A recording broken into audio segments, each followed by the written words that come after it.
Bienvenue sur Ark of Omen. Il y a une quantité monumentale de changements en même temps avec la nouvelle data slate, les changements en points, les facs et le nouveau chapter approved. Inutile de dire qu'il y a beaucoup de choses qui vont changer. Et aujourd'hui, ce sera un épisode Faction Focus sur les Aeldari. Dans un premier temps, regardons le contexte compétitif. Les Aeldari ont connu un parcours nuancé au cours de l'année écoulée, en partie à cause des performances variées de leurs sous-factions. Lors de leur sortie initiale, le codex était dans l'ensemble supérieur à la moyenne. Cependant, les listes Hail of Doom ont été les seules à tirer la faction vers le haut en termes de performance. Après leur sortie, ils avaient un taux de victoire moyen d'environ 61%. Au cours de la même période, sous Nashmund, l'autre moitié des joueurs de Craftworld n'a connu qu'un taux de victoire de 52%. Quant aux joueurs d'Inari, ils ont enregistré des taux de victoire compris entre 56 et 61% en fonction de leur construction assez particulière. Les plus puissantes d'entre elles apportant les Arlequins avec eux, une faction surpuissante durant cette période. Au total, les Aeldari de tout type se sont maintenus à environ 57% pendant Nashmund. L'arrivée de Nephilim a cependant apporté des changements significatifs, presque du jour au lendemain. Les taux de victoire de la faction dans son ensemble se sont effondrés pour se situé autour ou en dessous de la moyenne. Cela est dû en grande partie à la combinaison du nerf d'Hail of Doom et des stratagèmes Eldritch Storm, Matchless Agility et Fire and Fade.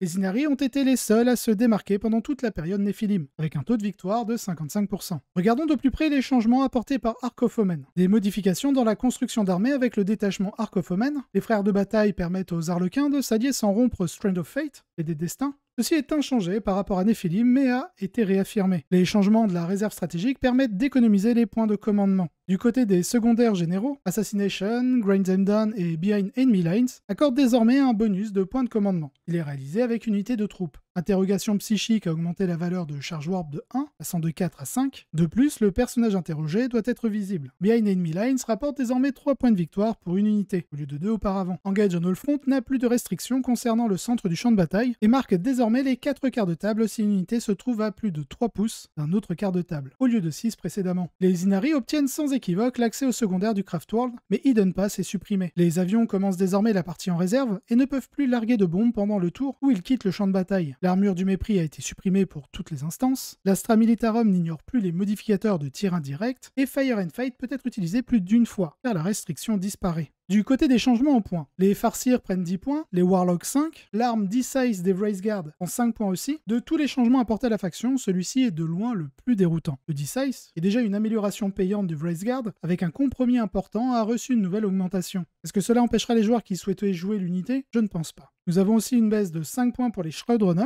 avec les changements de secondaire, principalement Behind Enemy Line. Cette unité devient bien plus intéressante qu'auparavant. À seulement 90 points l'unité de 3, vous pourrez facilement l'inclure dans vos listes pour valider vos secondaires. Nous avons une augmentation de 5 points par figurine pour les Swooping Hawk. C'est l'unité problématique du codex. Une grande mobilité, une puissance de feu neutralisant les unités de scoring adverses, et en se repositionnant loin de l'adversaire. L'unité n'a aucun défaut. Avec cette hausse en points, on comprend clairement que Games Workshop ne sait pas quoi faire pour équilibrer cette unité. Donc, au plus simple, augmenter son coût pour diminuer leur intérêt général.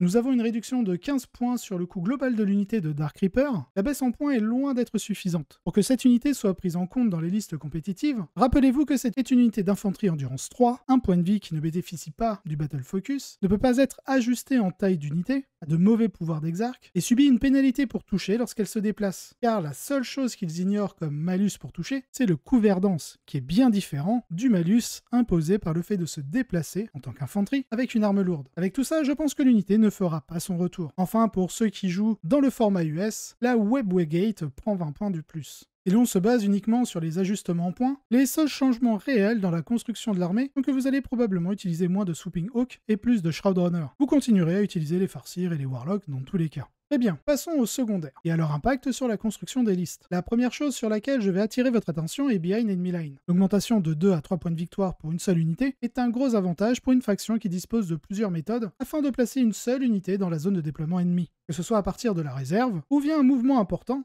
les unités de motojet de tout type pouvant avancer de 22 pouces. 16 pouces de mouvement plus l'advance automatique de 6. Avec l'expansion des emplacements d'attaque rapide que le détachement Ark of Omen fournit, votre accès aux Viper, Wind Rider, Shroudrunner, Shining Spear, Warp Spider et Swooping Hawk a doublé. La plupart d'entre eux peuvent être configurés de manière à atteindre la zone de déploiement de votre adversaire dès le premier tour.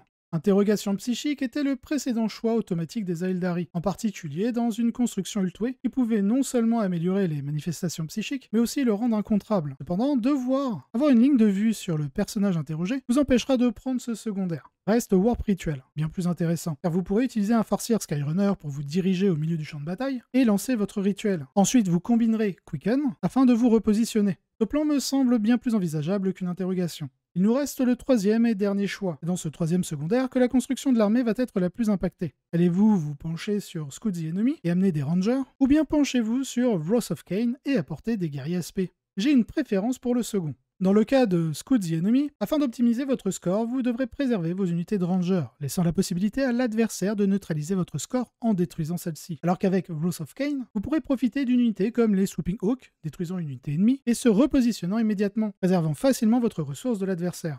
Les Banshee pouvant être projetés à 24 pouces en charge, 3 pouces pour le débarquement lorsque vous débarquez soit d'un WF Serpent ou d'un Falcon, 8 pouces de mouvement, c'est la caractéristique de l'unité, 6 pouces d'advance grâce au dé de destin, et une charge minimale de 7 grâce au dé de destin aussi en utilisant le 6 automatique à la charge, plus un D6, et on part du principe que vous ferez 1 potentiellement. Ne laissant pas de choix à votre adversaire que de subir au moment où vous estimerez en avoir le plus besoin la charge des Banshees. Bien entendu, cela vous demande un investissement plus conséquent en points, mais il vaut mieux être dépendant de ses choix que de son adversaire. Sans oublier la disparition de l'armure du mépris, rendant les araignées spectrales plus létales et capables de marquer vos points, aussi bien sur Wrath que sur Behind. Avec la catégorie Shadow Operation et Purge the Enemy encore dispo, vous permettra d'adapter vos choix de secondaire plus facilement en fonction de la liste adverse. Jouez Azuriani dans la méta Ark of Omen. Regardons du côté Craftworld. D'après moi, les Craftworld vont globalement bien évoluer dans la nouvelle méta. Leur jeu secondaire est passé de médiocre à très fiable, tirant parti de leur vitesse et d'une construction de liste facilitée par l'augmentation de leur choix d'attaque rapide. Comme indiqué précédemment, Wrath of Cain est un choix plus sûr. Les points de commandement supplémentaires peuvent également aider à effectuer des Webway Strike, unités de Dire Avenger, ou encore les réserves stratégiques gratuites si vous choisissez de vous pencher sur le jeu de Scout the Enemy. Enfin, les Craftworld sont probablement l'une des rares factions à être capable de marquer des points avec Psychique Interrogation, mais sont plus forts avec Warp Ritual, particulièrement si vous jouez Ultway, car le +1 à l'incantation, la relique Ghost Helm et les dés de destin sont essentiels pour assurer une incantation et un score fiable. La disparition de l'armure du mépris est un grand avantage pour les armes shuriken, avec des PA allant de -1 à -2 dans le cas des Dire Avengers, mais aussi pour d'autres unités comme les Warp Spider et les Scorpions, tous deux capables d'infliger des dégâts supplémentaires à des armées comme les Chaos Space Marine ou les Sœurs de Bataille, qui ont tous deux posé quelques problèmes à l'armée durant Nephilim. Le retour de Fire and Fade rend une grosse unité de Wind Rider en canon shuriken soudainement redoutable. En termes de mauvais match-up, certaines des choses qui causaient le plus de stress au Craftworld étaient les volants, tout spécialement les Sunshark Bombers. Mais ils ont pris un nerf. Perdre la capacité d'infliger des blessures mortelles en survolant une unité lorsque l'on arrive des réserves, combinée à la mise automatique en réserve stratégique au déploiement, pourrait être considéré comme l'amélioration de la faction la plus importante. Le pire match-up est probablement celui des Harlequins, qui avaient auparavant tous les outils pour donner du fil à retordre au Craftworld. Ils ont vu des changements sur leur invulnérable, qui donnent au Craftworld un avantage dans leur capacité à battre plusieurs transports en même temps. Plutôt que d'être un combat difficile, je pense que l'affrontement avec les Harlequins sera déterminé par celui qui sera le plus fort sur le secondaire. Et il y a des chances que Craftworld aura l'avantage grâce à l'usure de l'armée. Les Tyrannides ont également pris des coups significatifs, en particulier l'une des listes les plus dangereuses de Craftworld, le Kraken, à cause notamment de l'augmentation en points des équipements sur les guerriers Tyrannides, ainsi que l'augmentation de l'unité de Raveners. Alors que d'un autre côté, les flambeurs de Tsign sont toujours bons dans la phase de tir. Ils ont une faiblesse plus claire et sont devenus chargeables. Ainsi, le match cauchemardesque contre les Thousand Suns et leurs flammeurs a également été réduit de manière significative. Quelques nouvelles menaces à surveiller, les Space Marines. Ils sont devenus bien meilleurs dans Ark of Omen, et les Aeldari restent aussi capables de s'en prendre aux Space Marines avec leurs tirs de haute qualité, à fort dégâts, et sans limite grâce à la disparition de l'armure du mépris. Le match-up aura beaucoup de particularités en fonction des constructions spécifiques des Marines. Je pense que la performance des Craftworld contre les Marines dépendra de la capacité du joueur à annuler l'avantage des objectifs bloqués et à surclasser les objectifs secondaires. Les Chevaliers du Chaos sont probablement la grande menace, en partie à cause du score primaire supérieur, et surtout avec les constructions lourdes en War Dog qui peuvent rivaliser sur les vitesses des unités Craftworld. Ce sera une guerre d'usure sur les objectifs. De l'autre côté, l'Astra Militarum est un peu le facteur X ici. Je ne sais pas encore comment cela va se passer. Et je pense que les listes se dirigeant vers quelques mortiers, et surtout des Kasserkin, seront les plus performantes. C'est probablement un jeu de qui aura le premier tour, avec tout de même un petit avantage pour l'Astra Militarum. Globalement, je pense que vos plus grandes menaces dans Ark seront l'Astra Militarum et les Chevaliers du Chaos. D'après moi, Ultway sera une construction fiable, en raison de nombreux avantages qu'ils offrent en mission. Cependant, dans des méta spécifiques, certaines constructions de Swift Strike ou de Hail of Doom semblent pouvoir être encore fortes, surtout en bénéficiant de la mise à jour de Fire and Fade, et la disparition de l'armure du mépris, qui facilite le jeu des Windriders qui était courant au début de la version. Swift Strike est susceptible d'être plus largement adopté avec la récente décision de la FAQ, et son utilité avec les Warp Spider. Bieltan est un choix intriguant pour renforcer le potentiel de score sur Wrath of Kane via le stratagème Wrath of Shrines. Nous n'avons pas beaucoup discuté des Inari. Une grande partie de ce qu'ils font est basée sur les unités Harlequin et Craftworld avec quelques astuces uniques. Les changements de l'Harlequin n'ont pas trop d'impact ici. Ils devront probablement remplacer Wrath of Kane contre les bannières ou les data en raison de l'inclusion des troupes, à la place de guerrier SP. Certains joueurs sournois se tourneront vers le Death Jester avec le Harvester Segorash dans un détachement Traveling Player. Sinon, je pense que toutes les considérations qui s'appliquent au Craftworld dans la méta s'appliqueront aux Inari avec l'inclusion de l'Incarn. Cela leur donne une solution contre les Chevaliers du Chaos et l'Astra Militarum, que les Craftworld purs n'ont pas. En fin de compte, je pense que les Inari sont une faction forte dans Ark of Omen, sans doute la faction Eldari la plus forte. Maintenant, regardons les listes. Dans un premier temps, une construction Craftworld et dans un second temps, une construction Inari. En Ocelot, nous avons 2 Warlocks avec le pouvoir Quicken Restrain. En QG, 2 Farseer Skyrunner, le premier avec la combinaison du trait Mark of the Incomparable et la relique Kurnus Bow, vous permettant, en fonction de vos dés de destin pour toucher, d'infliger entre 2 et 6 blessures mortelles. Bien entendu, je n'ai pas compté celles que vous pourriez infliger durant la phase de psychique ou via un stratagème vous permettant de générer des touches supplémentaires. J'ai tout de même une préférence pour la relique Sunstorm, vous offrant un mouvement de 20 pouces et la capacité objectif sécurisée. À elle seule, la relique vous permet de faire la différence sur plusieurs secondaires. Ritual Warp en vous déplaçant vers le milieu du champ de bataille, lancer le rituel, puis, via Quicken, de vous repositionner. Lorsque vous avez besoin de capturer un objectif primaire, via l'objectif sécurisé, ou alors en fin de partie pour marquer vos points sur Behind grâce à sa mobilité accrue. Bref, vous l'aurez compris, le Farseer Sunstorm est un excellent outil pour vos listes à Eldari. Du côté des pouvoirs psychiques, on a Exécutionneur et Doom. Pour le second Farseer, il sera le Seigneur de Guerre, avec les pouvoirs Guide et Fortune. Puisque le détachement Ark of Omen permet d'avoir 4 QG, au lieu de 3 dans les anciens bataillons, le duo inséparable Baharoth et Karandras. En élite, 2 unités de 10 Dire Avenger, ainsi qu'une unité de 5 Olin Banshee avec la Mirror Sword, le Piercing Strike et la relique Crown Scream.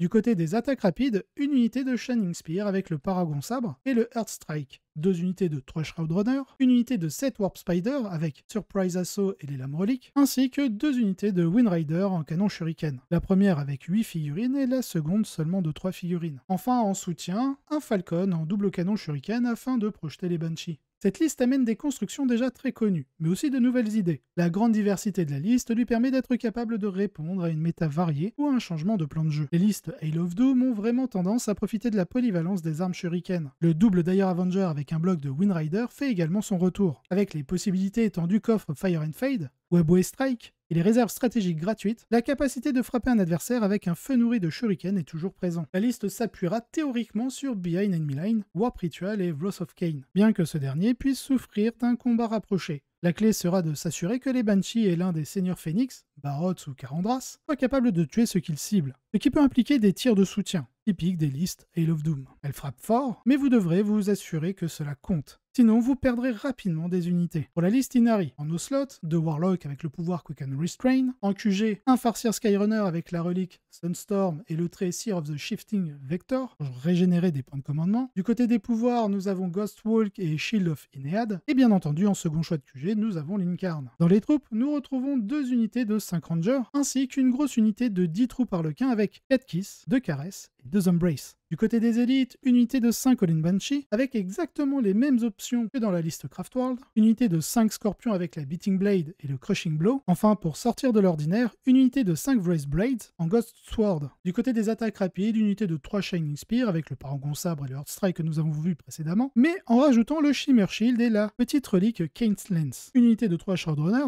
ne les oublions pas, ainsi que 2 unités de Viper en Scatter Laser. En transport, afin de projeter les Banshees et potentiellement les Scorpions, un Wave Serpent avec les Bright Lens jumelés. Nous avons ensuite une patrouille Harlequin en Traveling Player et en Light Side Ass. En QG, une Shadow Seer, avec les pouvoirs Twilight Pathway et Webway Dance. En troupe, une unité de 5 troupes Harlequins. En élite, le Death Jester avec le rôle Harvester of Torment et le trait Favor of Segorash. Ce sera le seigneur de guerre de la liste. Bien entendu, qui dit Death Jester, dit son petit taxi Starweaver en transport. En En s'appuyant sur la même philosophie que les Craftworld, mais en apportant des outils différents au combat, elle fait notamment appel aux Traveling Players pour le Digester et les Rangers pour soutenir l'ajout d'une grosse unité de troupes. Comme l'accent est moins mis sur les guerriers aspects, la liste s'appuie sur Behind Enemy Lines, Warp Ritual, et les datas ou les bannières en fonction du scénario. En somme, lorsque l'on joue à Eldari, l'ouverture d'espaces supplémentaires en attaque rapide permet d'user et d'abuser d'unités extrêmement mobiles pour faciliter le scoring. Globalement, je pense que les Craftworlds sont en bien meilleure forme avec Ark of Omen qu'ils ne l'étaient dans Nephilim. Les mises à jour des Eldari n'apportent pas de changements directs, mais ils bénéficient à la fois des mises à jour secondaires et des changements indirects des autres factions. Inari pourrait bien continuer à être la plus performante, et les purs Craftworlds continueront à être flexibles et compétitifs sur la table. Hail of Doom, Swift Strike et même Bieltan pourraient émerger aux côtés du robuste Ultway en tant que construction fiable. J'espère que vous avez apprécié cet épisode. Je me suis basé sur l'excellent article de Gunhammer